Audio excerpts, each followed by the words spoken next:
seja muito bem-vindo, seja muito bem-vinda a mais um Descomplicando com a Prof.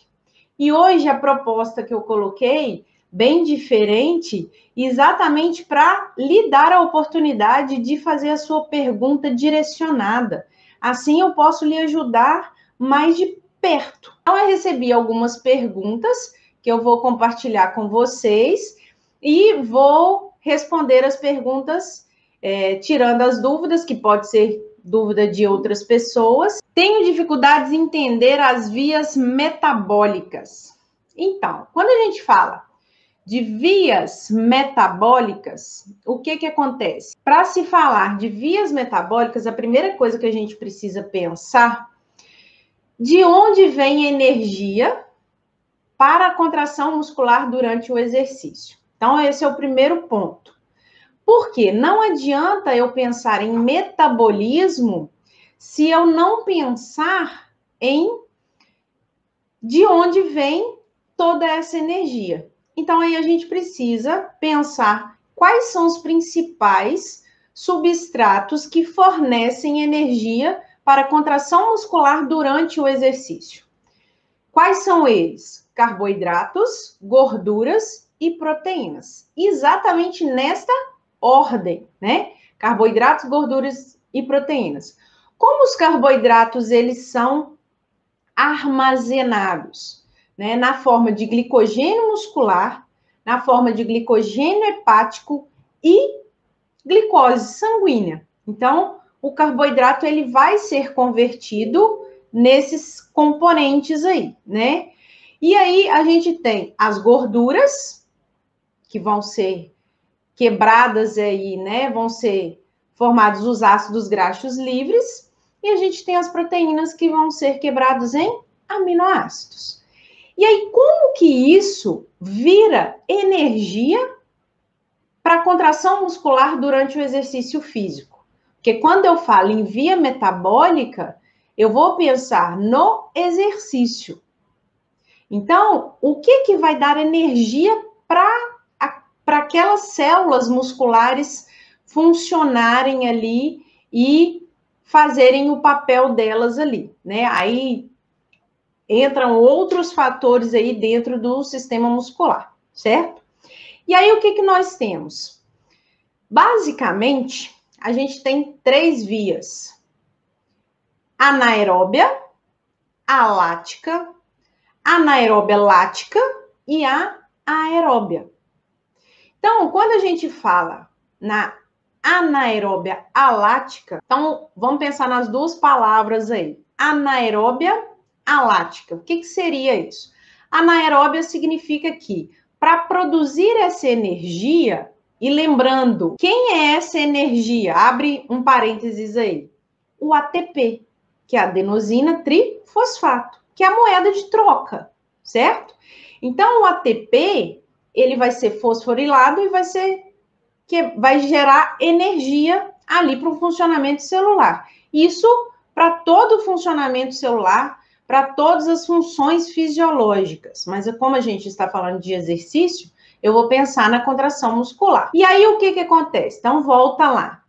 Na via anaeróbia alática. Na via anaeróbia alática, o que significam essas duas palavrinhas? Anaeróbia, né, com o prefixo aí de negação, o A, significa o quê? Significa que esse A, como é de negação, anaeróbio significa que eu não tenho a utilização do oxigênio nessa via. Significa que para formar ATP, o oxigênio ele não entra no processo bioquímico. Mas o oxigênio não existe? Existe. Afinal de contas, a gente respira o tempo todo. Então, o que acontece? E por que é alática? A, prefixo de negação. Lática significa que eu não tenho produção de lactato, de ácido lático, certo?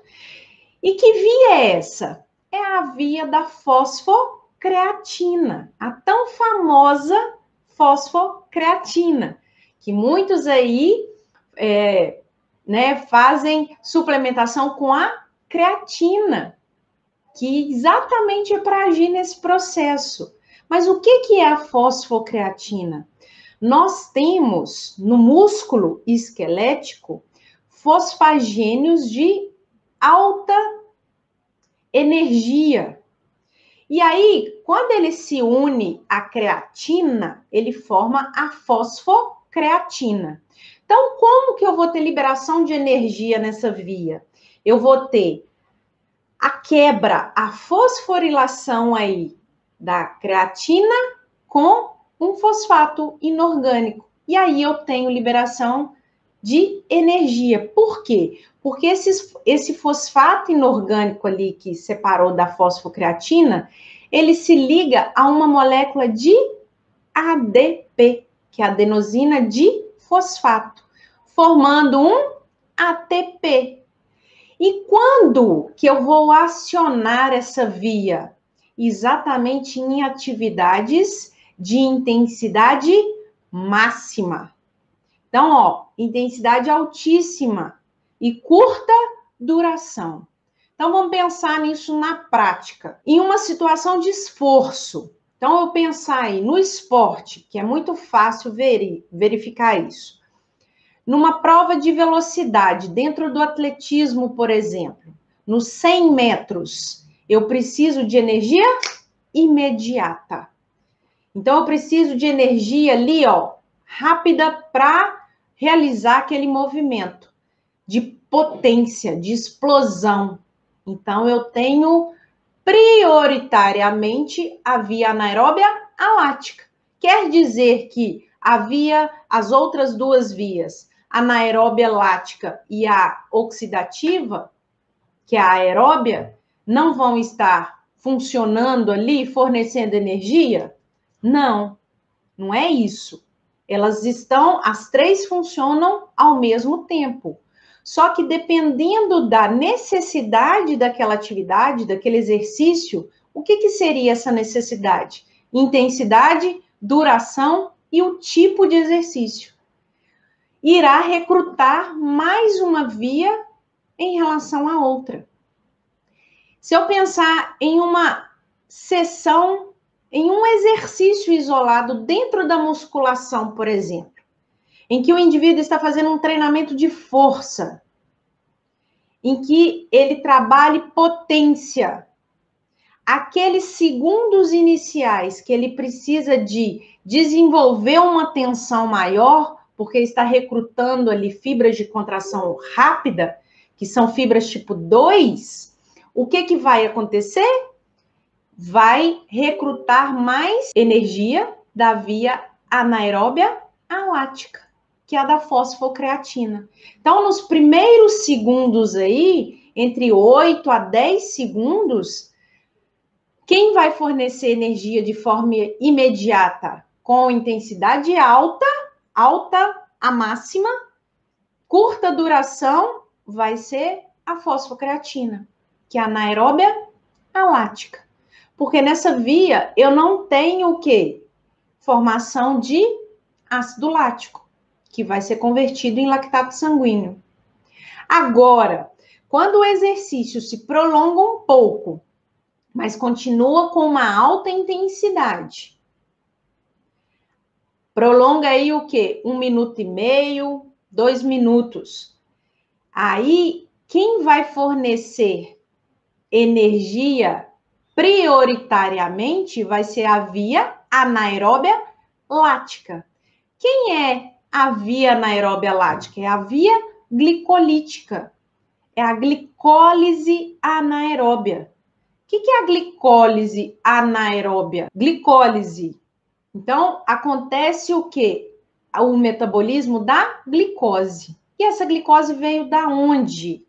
Do carboidrato. Então, essa via glicolítica, né, a glicólise, ela pode acontecer o quê? Pode vir da glicose sanguínea, como pode vir do glicogênio muscular. Por isso que é tão importante a ingestão de carboidratos para exercício.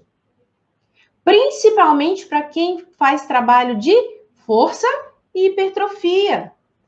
Por quê? Porque as fibras de contração rápida, que são as do tipo 2, elas são glicolíticas, anaeróbias.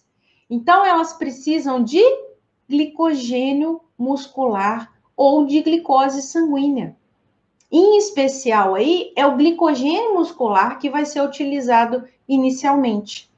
Então, se eu pego aí um treino, né, um exercício, volto no exercício de musculação que o dia a dia da gente aí, ou qualquer outro método de treino dentro da musculação ou com outras atividades, por exemplo, no cross, no funcional, que dá para trabalhar hipertrofia, dá para trabalhar força, né? A gente sabe disso. E aí, o que acontece? Em um exercício específico ali, é só você pensar o seguinte: quanto tempo vai durar aquele exercício?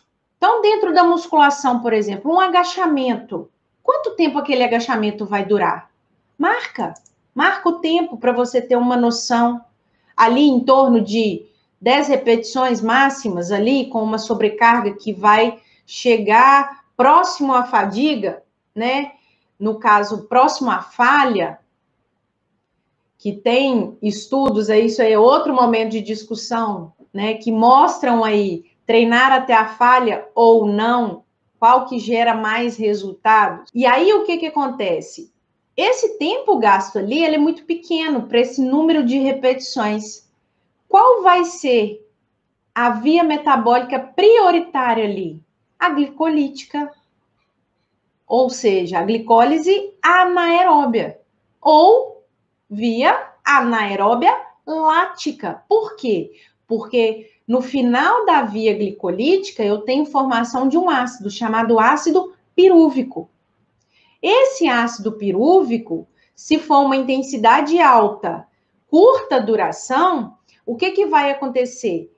Ele vai produzir, esse ácido pirúvico vai virar piruvato, que vai ser convertido em ácido lático, que vai ser convertido em lactato sanguíneo. E nós hoje sabemos, está muito bem explicado na literatura, que o lactato não é o vilão da história. Pelo contrário, o lactato também é uma fonte de energia, dentro de outras funções aí. Então, eu tenho intensidade alta, curta duração também, só que é um pouco maior do que da fosfocreatina. E aí, o que acontece? Vamos supor que esse exercício se prolonga. Então, eu vou pensar em uma sessão de treino na musculação. Uma sessão de treino aí de 50 minutos, que é a média geral aí, hoje em dia. Um treino de musculação é em torno de 50 minutos. Mas eu vou pensar no método. Então, esse treino de musculação de 50 minutos, qual que é o método de treino? É para hipertrofia? É para força? É para potência? É para resistência muscular localizada? É para quê? Porque aí eu consigo pensar qual via metabólica está sendo priorizada.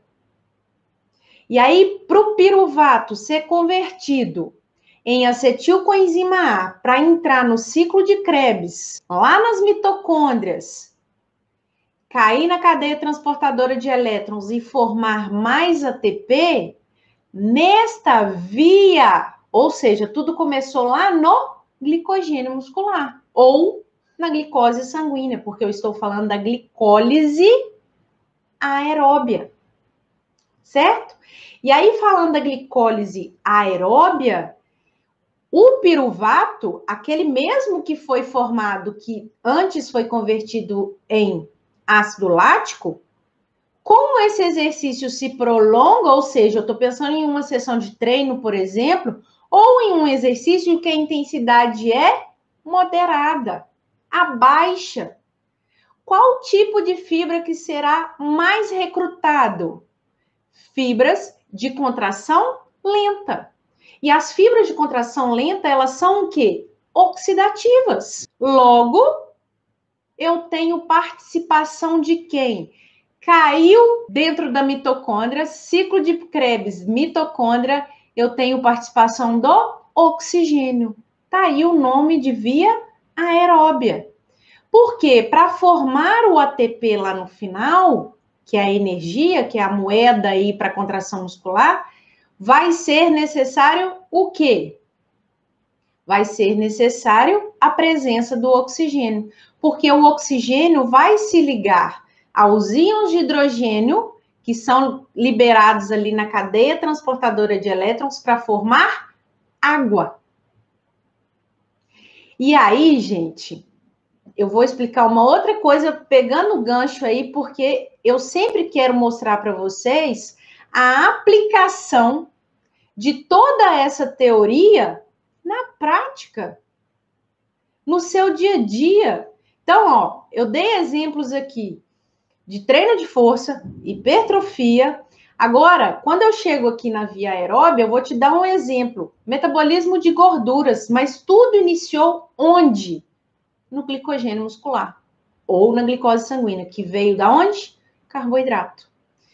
Quando eu chego ali no ciclo de Krebs, então a acetilcoenzima A, né, foi formada, entrou lá no ciclo de Krebs, fez todo o processo, cadeia transportadora de elétrons. O que eu vou ter de produto final? ATP, água e CO2, que é dióxido de carbono. E aí, metabolismo de gorduras não entra aí na via aeróbia, né? Os ácidos graxos livres, para eles serem metabolizados, quem quer emagrecimento precisa passar por esse mecanismo aí, né? Que eu estou simplificando o mecanismo, tá?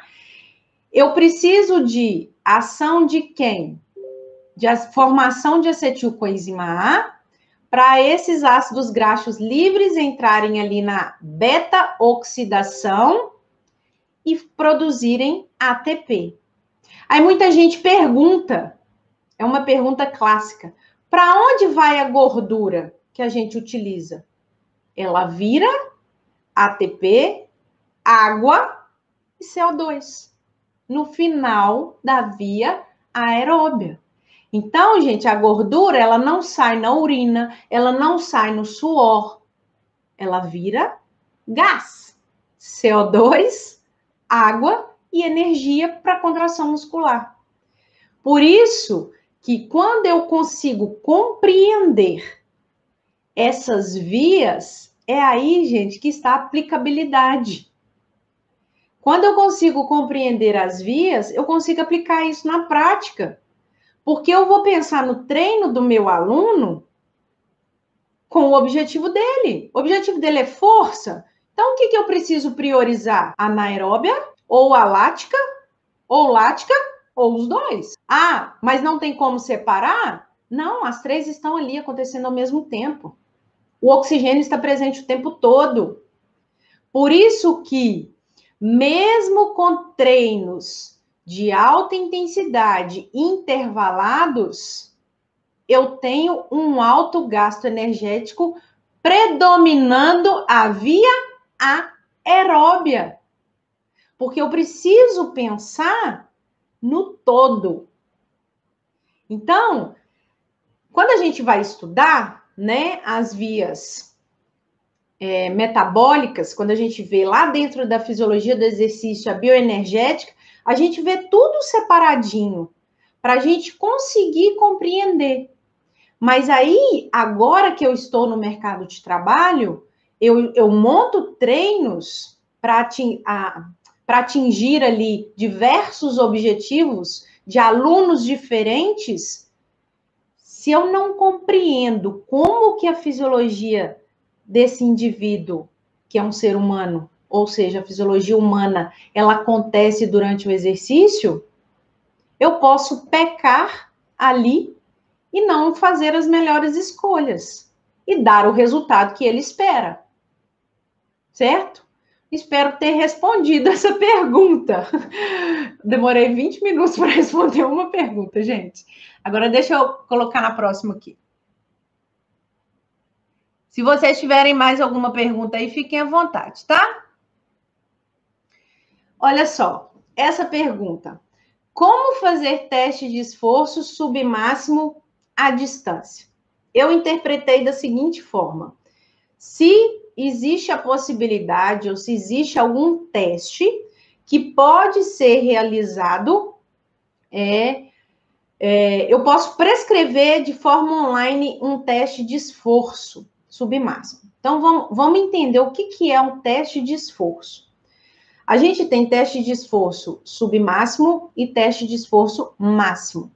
O teste de esforço máximo, ele só é realizado por médico ou por um profissional de educação física qualificado, mas com acompanhamento médico. Então, vou dar um exemplo. Cardiologista faz teste de esforço máximo? Faz. Se ele considerar ali, dentro da avaliação dele clínica, de que aquele indivíduo, ele tem condições de fazer um teste máximo, ele vai fazer com ele um teste máximo ali na esteira. Em grandes clubes, né, em clubes esportivos, com atletas, se faz teste de esforço máximo. Agora, eu, como reles mortal, no dia a dia aí com os meus alunos na academia, ou atendimento em casa, ou atendimento online, eu não posso fazer um teste de esforço máximo. Eu tenho condições de fazer um teste submáximo. E aí existem diversos protocolos, tá? Então, a gente tem condições de fazer um teste submáximo. E aí pode ser em ciclo ergômetro, pode ser em esteira, pode ser teste de campo, né? Ao ar livre, a gente tem protocolos aí para isso. Tem-se testes específicos para natação, né? A questão da especificidade. Mas aí, quando pergunta, né? Se eu tiver entendido errado, se ela estiver aí, pode me perguntar, né? Falar, acrescentar mais alguma coisa. Mas eu entendi a pergunta assim: eu posso fazer esse teste à distância, online, prescrever esse teste? O que acontece? O Colégio Americano de Medicina do Esporte, ele tem recomendações para a prescrição aí de testes de esforço. E a gente precisa tomar alguns cuidados, mesmo sendo um teste submáximo. Por quê? Apesar de ser um teste submáximo, a gente vai levar o indivíduo, né, a pessoa, a uma condição de esforço maior do que normalmente ela faria ali numa sessão de treino. Porque eu estou querendo ver ali, por exemplo, a resposta da pressão arterial dela, parâmetros fisiológicos, né, respiratórios, cardiovasculares, como pressão arterial, frequência cardíaca. E aí, eu preciso monitorar isso. Então, assim, de acordo com as recomendações do Colégio Americano de Medicina do Esporte, fazer isso à distância, sem uma pessoa qualificada para acompanhar, você pode até passar o teste. Por exemplo, hoje a gente tem diversos acessórios, né? Equipamentos, acessórios, que fazem esse monitoramento, né, de frequência cardíaca, da intensidade, te manda um gráfico, assim, e no momento, simultaneamente, né, ao esforço, à atividade do indivíduo que ele faz ali. Muitas pessoas montam planilhas de treino, a gente tem condições de fazer isso à distância, né, o famoso treino online, mas eu preciso conhecer o sujeito. Então, respondendo à pergunta, mesmo sendo um teste submáximo, para se realizar, precisa de um acompanhamento próximo. Você pode fazer a planilha, né, com o protocolo ali do teste, mas precisa de alguém para acompanhar. Por quê? Por exemplo, para mensuração ali da pressão arterial. Como que o indivíduo ele vai fazer? O aparelho digital, ele oscila muito. Então, ele não é o mais indicado para a gente avaliar aí durante um teste submáximo. Mas, eu fiz uma pesquisa para buscar algumas informações para lhe responder essa pergunta. Eu agradeço muito, tá, gente, as perguntas. Isso facilita muito para eu tentar ajudar vocês mais um pouquinho. Que existem, né, não para se fazer um teste de esforço, né, mas a gente consegue monitorar através da frequência cardíaca, escala de percepção subjetiva de esforço aí que a gente tem, escalas diferentes, né, de 6 a 20, que é a mais conhecida, a escala de Borg, tem a adaptada de 0 a 10, e tem uma que é de 0 a 100. Que quando eu interpreto junto com o aluno essa escala, explico para ele, quando eu monto uma sessão de treino para ele, ele pode me dar ali a percepção de esforço dele durante o treino. E a partir daquela percepção de esforço e também da frequência cardíaca, que é muito utilizada, eu consigo ali monitorar essa intensidade e me dar uma série de informações que vão me auxiliar para prescrever o melhor treino para essa pessoa de acordo com o objetivo dela. Então, voltando à resposta de forma objetiva, não é aconselhável prescrever um teste de esforço sem você estar acompanhando ou uma outra pessoa qualificada para acompanhar esse indivíduo. Tá ok? Espero ter respondido. Se eu não tiver respondido, se tiver ficado confuso, porque foi o que eu entendi, tá? Deixa eu ver aqui mais uma. Diabetes e exercício. Essa pergunta, ela me mandou, né, na caixinha, e ela no direct falou que se confunde um pouco com relação à diferença, né, aí do diabetes, a patologia em si, e as recomendações e cuidados, né, precauções. Ela complementou, porque às vezes na caixinha de perguntas não dá para escrever muito. Então, assim, para fazer uma introdução aí sobre o diabetes, para a gente conseguir entender a importância do exercício físico para o indivíduo que tem diabetes, a primeira coisa que a gente precisa entender é a classificação, né? As mais conhecidas, diabetes tipo 1, diabetes tipo 2, diabetes gestacional. E a gente tem outros aí, como diabetes insípidos, né, que está relacionado aí à glândula hipófise. Mas pensando, eu vou apagar aqui só para conseguir ver os comentários, tá? Mas pensando que no nosso dia a dia, o que a gente mais tem de procura, né, de pessoas que têm diabetes por atividade física, seja ela orientada por um personal trainer ou procurando uma academia em que você trabalha no setor ali, no salão de musculação, ou no funcional, ou no cross, independente, normalmente, né, a média aí, a grande maioria são diabéticos tipo 2, né? Então, eu vou falar um pouquinho mais direcionado ao diabético tipo 2. Por quê? O diabético tipo 1, o que acontece? Como ele, né, fisiologicamente falando, da parte fisiopatológica, ele não secreta insulina, então as células beta dele, do pâncreas, não secretam insulina, ele precisa fazer uso de insulina exógena. E normalmente, diabetes tipo 1, ele vem desde jovem, né? Por isso que antes se falava muito que era diabetes de adolescente, né? Porque a diabetes, ou ela, né? Usa-se os dois termos, acometia mais pessoas jovens, criança, adolescente. E aí, o que acontece? Existem vários tipos de insulina. Insulina ultra rápida, insulina de ação prolongada.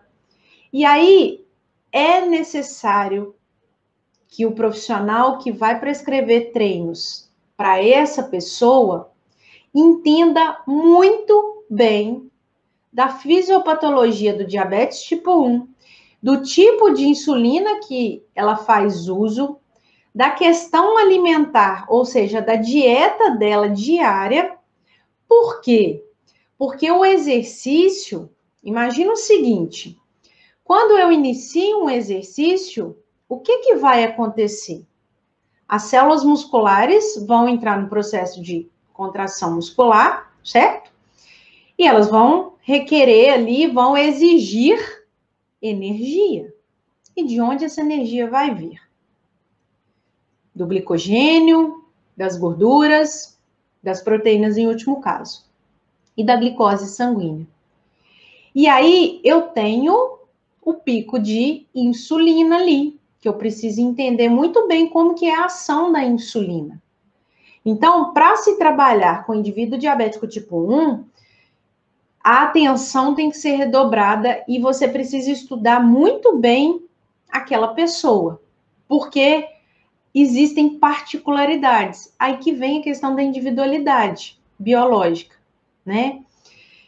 Já o diabético tipo 2, que pode ser acometido aí, quem pode se tornar diabético tipo 2? Envelhecimento pode levar ao diabético tipo, pode levar ao indivíduo se tornar diabético tipo 2, processo de envelhecimento. Obesidade pode levar a diabetes tipo 2. Sedentarismo, o indivíduo inativo pode se tornar diabético tipo 2.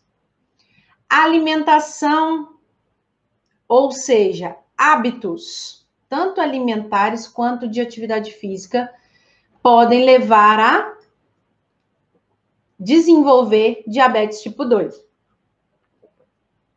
Deixa eu tomar uma água aqui, gente, que eu tô falando muito já. E aí, é esse público que mais aparece pra gente, né? E qual que é a vantagem, qual que é o papel do exercício? O exercício, o que ele vai fazer? No diabético tipo 2, aí a gente tem dois tipos também, duas classificações dentro do diabético tipo 2. Esse diabético tipo 2, ele pode simplesmente fazer uso de medicação oral para ajudar no controle da glicemia e mais a atividade física que entra como tratamento. Eu vou explicar por quê. E tem aquele diabético tipo 2, que aí quando eu falo que a fisiologia humana ela é muito inteligente e é tudo adaptável, né? O organismo ele se adapta, seja coisa boa, seja coisa ruim, gente. Ele adapta. Então, o que acontece? Mesmo as células beta ali, pancreáticas, secretando insulina no diabético tipo 2, as células, elas têm uma resistência para a insulina. Então, a insulina, ela não consegue fazer o papel dela, que é se ligar ao receptor, para que essa célula capte, né, mais glicose. E aí, o que acontece? Rola aí, no caso, uma retroalimentação negativa. O que é isso? Um feedback do pâncreas para o sistema nervoso central. Fala assim, ó, eu estou produzindo insulina, mas essa insulina não está sendo usada. Aí o cérebro vai e fala assim, então para de produzir. Mais ou menos isso que acontece, essa conversa aí. E aí o que vai acontecer? Essa pessoa que é diabética tipo 2, que antes só fazia uso de medicamento, passa a fazer uso de insulina exógena. E aí você precisa analisar e entender muito bem a fisiopatologia dessa doença e os hábitos desse indivíduo. Porque até os horários que você vai treinar com ele, você precisa tomar cuidado. Por quê? Por exemplo, picos de insulina acontecem um dos horários, no horário noturno. Então, se a pessoa treinou à noite, aí ela vai para casa, ela utilizou glicose ali, certo? Para o exercício. Então, ela está com a glicose mais baixa. E logo depois ela tem um pico de insulina, ela vai ter uma hipoglicemia. E isso não é legal.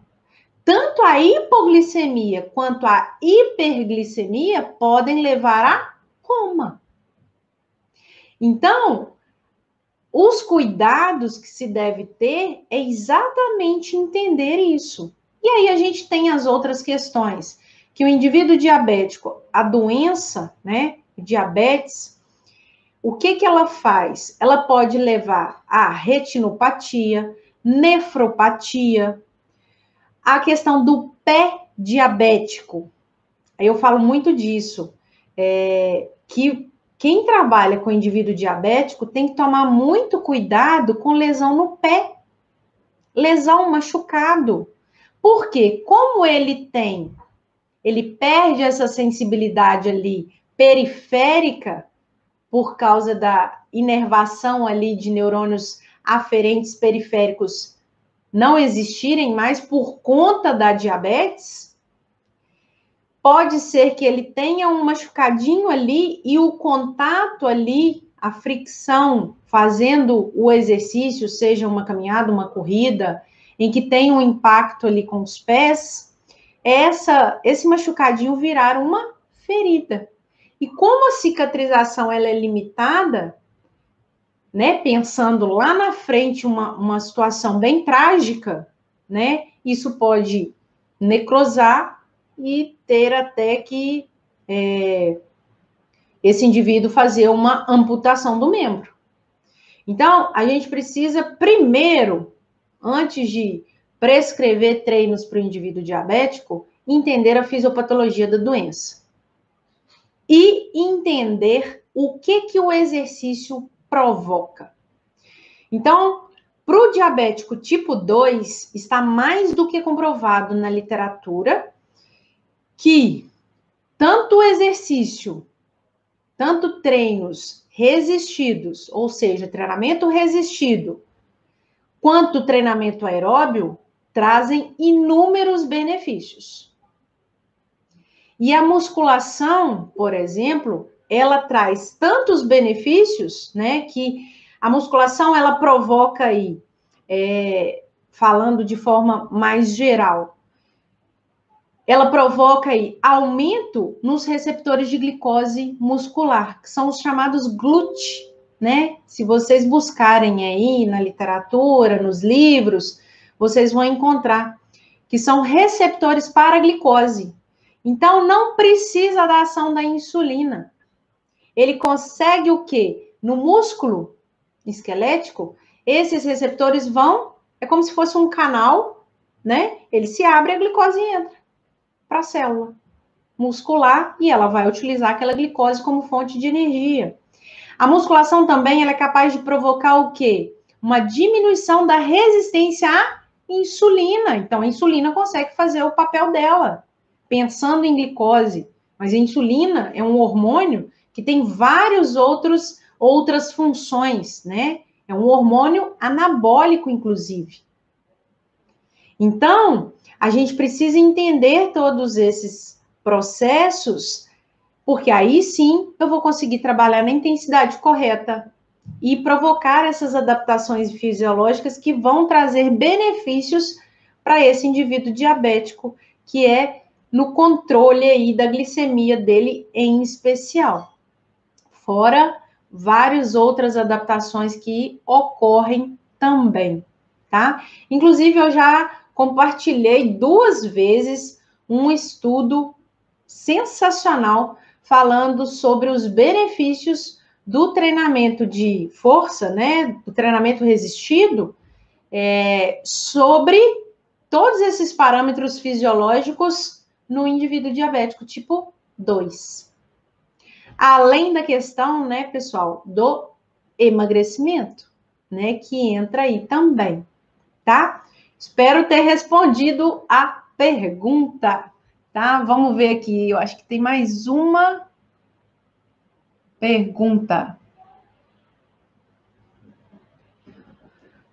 Qual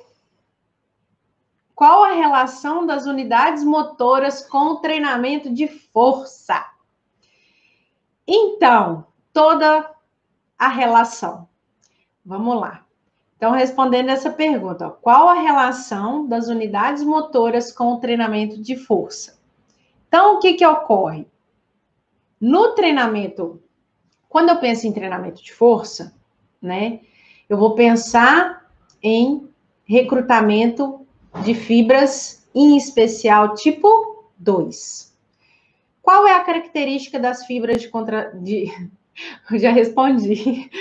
Qual a característica das fibras de contração? Rápida. Que são as fibras tipo 2. Rápida, né, que eu acabei de falar. E elas são o quê? Anaeróbias, glicolíticas. Só que quem faz com que a contração seja rápida ou lenta vai depender da característica da fibra e da ação de unidades motoras. O que significa unidades motoras? Unidade motora significa o quê? Eu tenho um neurônio motor que inerva um conjunto de fibras musculares. Então, imagine o seguinte, os meus dedos, cada um representa uma fibra muscular, isso aqui é um músculo. E aí eu tenho um neurônio motor aqui, que inerva esse conjunto de fibras musculares. Mas eu posso ter um maior recrutamento de mais unidades motoras. Exatamente por quê? Peraí. Então, vamos recapitular a aula que eu dei na semana passada sobre contração muscular e ação muscular. Para que a contração muscular aconteça, eu preciso de quem? De um neurônio motor, né? Que é um neurônio que faz parte do sistema nervoso motor periférico, motor somático, ok? Então, a unidade motora, ela depende desses neurônios motores. Então, eu preciso de um estímulo para que esse neurônio desencadeie ali um potencial de ação para estimular a fibra muscular. Agora, se eu estou fazendo um trabalho de força, então eu estou fazendo um treinamento de força, consequentemente, eu preciso recrutar fibras que vão gerar mais força, mais tensão. Que fibras são essas? As fibras do tipo 2, certo? Tipo 2B em especial. Mas quem vai recrutar, quem vai fazer com que essas fibras gerem uma tensão maior é o estímulo dado ali por essas unidades motoras, que são os neurônios motores. Então, o que que acontece? Vamos para a prática.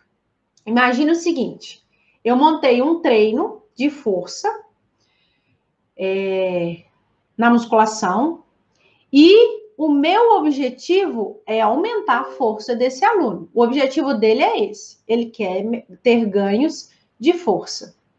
Então, eu preciso priorizar o recrutamento de fibras de contração rápida. Como que eu vou desenvolver mais força? Estimulando o recrutamento de mais unidades motoras. E como eu consigo recrutar mais unidades motoras? Com treinamento. Então, aí o método de treino escolhido vai ser exatamente para estimular o recrutamento adicional de unidades motoras para esse indivíduo. Então, imagine o seguinte, vou dar um outro exemplo, tá? Corredores de rua, que correm longas distâncias, tá? Vou colocar aí meia maratona, tá? Não vou colocar uma maratona inteira, mas é uma meia maratona, né? Que a gente tem pessoas aí que correm, talvez algum de vocês aí que está me ouvindo aqui agora faz corrida de rua, né? Gosta de correr, que é muito bom. E aí, vamos supor que eu tenho uma prova em agosto, a meia do Rio, né? Que ano passado não aconteceu, esse ano eu acho que não vai acontecer de novo, mas faz de conta. A meia maratona do Rio, eu vou me preparar para ela. Aí vamos supor que eu corri na última, eu fiz um tempo X. E eu quero fazer menos X. Ou seja, eu quero melhorar o meu tempo. Se eu pensar que é uma prova de longa distância, prioritariamente, qual que é a via metabólica que eu respondi a primeira pergunta? Aeróbia, certo? Só que, para eu melhorar o tempo desse atleta, né? Eu vou chamá-lo de atleta, para eu melhorar o tempo dele, ou seja, ele quer fazer os 21 quilômetros em menos tempo do que ele fez da última vez. O que eu preciso trabalhar com ele? Eu preciso trabalhar com ele ali, dentro do treinamento, né? Dentro da minha periodização, eu preciso trabalhar o quê? Via anaeróbia. Eu preciso recrutar fibra de contração rápida. Então, dentro do seu treinamento, independente do objetivo que seja, você consegue encaixar tudo isso. Por isso que toda essa teoria, ela é aplicável. Senão a gente não aprendia isso, gente. Não precisava. Por que a gente vê isso na faculdade, né? Na graduação? Exatamente para eu usar no meu dia a dia. Só que o que eu tenho percebido nesses longos, talvez nem tão longos, né? Mas nesses anos aí de profissão, é a grande dificuldade em conseguir visualizar isso. Só que hoje, respondendo a essas perguntas até agora, não sei se vão aparecer mais algumas aí, eu vou dar uma olhada, eu já consegui, com perguntas diferentes, interligar todas as respostas. Por quê? Porque é aplicável. Então, quando eu vejo, né, ciclo de Krebs, eu já disse aqui, né, sobre ele hoje, que horas que eu uso esse abençoado, né, que é o terror da educação física, que é o terror da nutrição, no meu dia a dia ali para montar o treino para o meu aluno. Quando você pensa em qual o objetivo dele, qual o método de treino que você vai usar, qual via metabólica que você vai priorizar,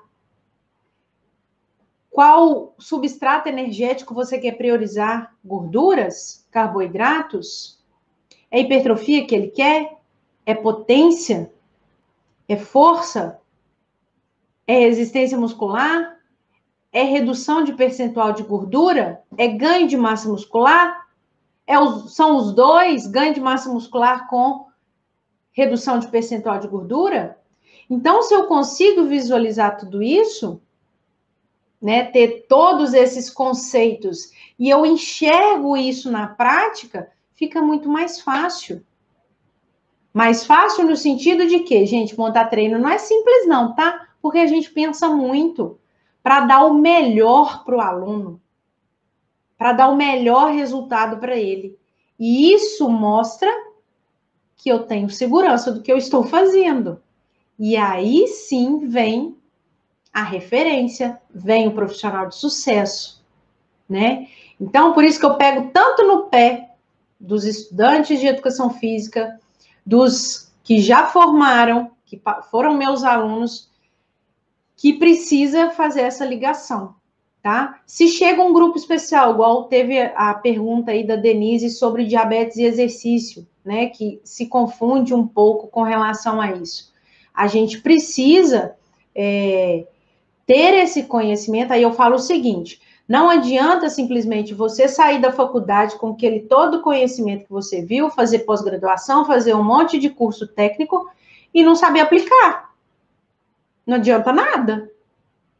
Porque você precisa ter um raciocinar para prescrever, gente. Não tem jeito de fazer de outra forma. Senão, você vai continuar prescrevendo treino 5 minutos antes do seu aluno chegar, no meio do caminho, assistindo TV, assistindo Netflix, mexendo no WhatsApp. Aí você vai montar, amanhã eu vou fazer tal exercício com ele. Ou então eu tô lá na academia, tô vendo um outro personal fazendo aquele exercício. Ah, vou fazer esse exercício aqui. Não justifica, né? E o pior é que eu não tô falando mentira, tá? Se eu estiver falando mentira, gente, pode me corrigir. Se vocês conhecem pessoas profissionais assim, podem falar, tá? E a gente sabe que existem vários estudantes aí que estão atuando, né, como estagiários que já vivenciam toda essa prática. Então, por isso que o estudante também precisa ter esse tipo de conhecimento e conseguir enxergar tudo isso na prática. Tá certo? Muito obrigada mais uma vez pela companhia de vocês. Obrigada pelas perguntas. Continue enviando sugestões, críticas, tudo pode me enviar, que são muito bem-vindas, que eu estou aqui para ajudar. Tá bom? E até a próxima. Tchau, tchau.